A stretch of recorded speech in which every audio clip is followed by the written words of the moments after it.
कुमारावस्था युवावस्था में अपने परिवार वालों के संग में, और ऐसे ही जवान चला गया। बुढ़ापे में उसको होश आता है, अरे ये क्या हो गया। जब वही बच्चे सुनते नहीं है, कोई आवाज देता रहता है, कोई नहीं सुनता, और जब बीमार हो जाता है तो कोई पूछने नहीं आता। वही परिवार का मुखिया जो उनके लिए सब कुछ गवा दिया, छोड़ दिया, कमाता कमाता बूढ़ा हो गया, उस बेचारे को कोई पूछने वाला नहीं। पूरा जीवन उसका निष्फल चला गया, क्योंकि भजन नहीं किया। और वो यहां भी इनके द्वारा दंडित किया जा रहा है, परिवार के सदस्यों के आगे नरकों में भी उसको कष्ट मिले, लेकिन उसको नरकों पे विश्वास ही नहीं था। वो तो अपने परिवार संबंधी, पत्नी, बच्चों में ऐसा घुल-मिल गया कि यही सुख है, इससे बड़ा तो कोई सुख है ही नहीं, तो उसी में लगा रहा। अरे यही नहीं, वित्तेषु नित्यापि निर्विष्ट चेता द्वांस्य दोषम परवितर्तु। वो ये जानता हुआ कि दूसरों का धन हरना, चोरी करना पाप है, वो जानता है, फिर भी दूसरों का धन परिवार के लिए वो चोरी कर लेता, लेकर के देता नहीं, परिवार पर खर्च कर देता। वो जानता है बहुत बड़ा पाप तूने कर दिया, उसके बाद भी करता रहता है, करता रहता है। इससे बड़ा वास्तव में नरक क्या है। पूरे परिवार का उत्तरदायित्व अपने ऊपर ले लेता है, और वही परिवार के सदस्य उसको अंत समय में पूछते नहीं। वो सब साथ छोड़ देता, अपना ये शरीर भी साथ छोड़ देता, ये भी साथ नहीं देता। और हम जिंदगी भर, जीवन भर झूठ का सहारा लेकर दूसरों का धन हरण करने में लगे रहते हैं पालने के लिए। कैसे ये शरीर भी साथ अंत समय में नहीं देता है, तो बच्चे कहां से साथ देंगे। तो अंत समय में केवल एक श्री हरि भगवान ऐसे हैं जो कभी साथ नहीं छोड़ते, अब भी साथ दे रहे हैं और आगे भी, मृत्यु के बाद भी साथ देंगे। बताते हैं कि पत्नी भी केवल दरवाजे तक साथ देती है, आगे नहीं बढ़ती, और तो कोई साथ देता ही नहीं। कौन साथ देगा इस जगत में जब ये शरीर साथ नहीं देगा। और जो साथ देने वाला है उसको हम भूल जाते, वही वास्तव में सच्चा पिता है हमारा।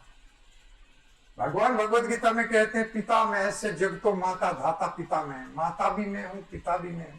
पिता में से बाबा दादा सब कुछ मैं हूं। इस जगत में तो सब नकली है,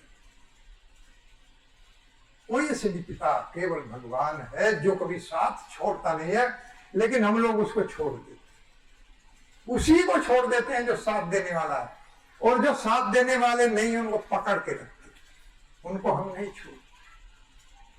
तो इस तरह से भगवान का भजन, भगवान के साथ जुड़ना, जो व्यक्ति उनसे जुड़ जाएगा वही इस जीवन से पार, वही मनुष्य योनि का, वही मनुष्य कहलाने का अधिकार है। नहीं तो पशु के समान हम लोग वही आचरण कर रहे हैं। एक बार प्रभुपाद जी से एक व्यक्ति मिलने के लिए आया और कहने लगा कि महाराज जी, अब मैं 16 माला जप करता हूं, 4 नियमों का पालन करता हूं, और भगवान का वो शिष्ट प्रसाद भगवान को भोग लगाकर ही खाता हूं, क्या मैं अब भक्त बन गया हूं? प्रभुपाद जी ने कहा कि भक्त तो भगवान का बहुत ऊंची बात है, लेकिन तुम अब शैतान से इंसान बन गए हो, अब इंसान बन गए हो। कितनी बड़ी उपलब्धि है वास्तव में इंसान। नहीं तो हम शैतान ही हैं। अगर हम उस भगवान को जो हमारा उद्गम है उसे भूल जाते हैं तो शैतान ही बने हुए। चमस जी से प्रश्न करते हैं, नव योगेंद्र से प्रश्न करते हैं निमिज महाराज, जनक जी, भगवंतम हरिम परायो न भजंती आत्मवित्तमा तेसाम शांता कामानाम कानिष्ठा विजितात्माना। इतना सुंदर प्रश्न किया हम सब के लिए। राजा निमिज जनक महाराज ने प्रश्न किया चमस जी से कि भगवंतम हरिम परायो न भजंती आत्मवित्तमा। हे प्रभु, उन व्यक्तियों के बारे में बताइए जो भगवान का भजन नहीं करते। भगवान तो क्या गति उनकी होती? हरि में परायो न भजंती आत्मविद। आप आत्मज्ञानी है, आप मेरे प्रश्न का उत्तर दे सकते। जो लोग भगवान श्री हरि का भजन नहीं करते हैं उनका क्या हर्ष होता है? तेसाम शांता कामानाम कामिष्ठा विजितात्मा। जिनका मन शांत नहीं है, जिनकी इंद्रियां शांत नहीं है, जो भगवान का भजन नहीं करते हैं, उन लोगों का क्या हर्ष होता है? यह साक्षात परभवा, यह साक्षात आत्म परभवा न भजंती अवजानंती भ्रष्टा नाद पतंतो अध। आत्म परभवा ईश्वरम, जो अपने श्री उद्गम श्री भगवान का भजन नहीं करते, यह साक्षात आत्म प्रभवा ईश्वरम, जो आत्म प्रभवा, जो उसके उद्गम है। हम सब श्री भगवान के उद्गम है, उन्होंने ही सब सामग्री बनाया जिससे मनुष्य पैदा होता है। और उस भगवान ने ही अपना जो आत्मा अंश प्रविष्ट किया। हम लोग आत्मा है, शरीर नहीं है। शरीर का तो नाश हो जाएगा, आत्मा का भी नाश होता नहीं। वो भगवान का अंश है, मनोवांश है, जीव लोके, जीव लोके सनातन है आत्मा। भगवान कहते हैं जीव मेरा सनातन अंश है, उसका कभी नाश नहीं होता।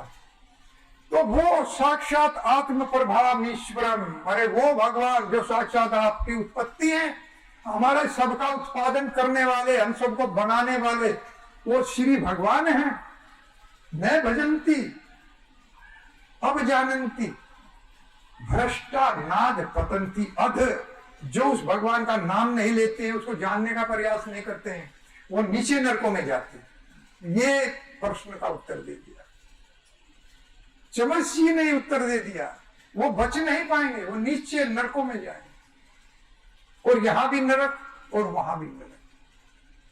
तो इनसे बचने के लिए विधि अब पूछ रहे हैं। परीक्षित महाराज कह रहे हैं कि करोति भूव विवश, जो करने के लिए पाप कर्म करने के लिए विवश कर रहा है कोई मुझे, और बार बार मैं गंगा जी में स्नान करूं, फिर उन्हीं कामों में लग गया, फिर स्नान करूं, फिर, तो ये तो प्रायश्चित है नहीं, इसको मैं प्रायश्चित नहीं मानता, नकार दिया। और कवचित निवर्तते भद्रणी कवचित चरति तत्पुनः। और जो लोग अपने कर्मों के प्रति सावधान है, वो भी पुण्य है, दोबारा पाप कर्म कर जाएंगे इस जगत। और जो असावधान है उनके संबंध में क्या कहा जाए, वो तो पाप कर्मों में लगे हुए। जो लोग समझते हैं कि मैं मुझसे झूठ ना बोला जाए, कोई पाप ना हो जाए, वो भी पाप कर्म करेंगे। प्रायश्चित मतो पार्थम अन्य कुंज सोचवत। मैं तो इसके कुंजन स्नान की तरह समझता हूं, जैसे हाथी स्नान करता है नदी में और बाद में आकर के अपने ऊपर धूल लपेट लेता, फिर स्नान करेगा, फिर धूल लपेट लेगा। वही हम लोग करते हैं, गंगा जी में स्नान किया, फिर उन्हीं कर्मों में लगे। तो इस तरह से पाप कर्म नहीं कट पाता। तो प्रायश्चित वो पूछ रहे हैं कि जो वास्तव में पाप कर्म को मिटा दे। अरे किसी पेड़ को अगर हम काट दे तो फिर दोबारा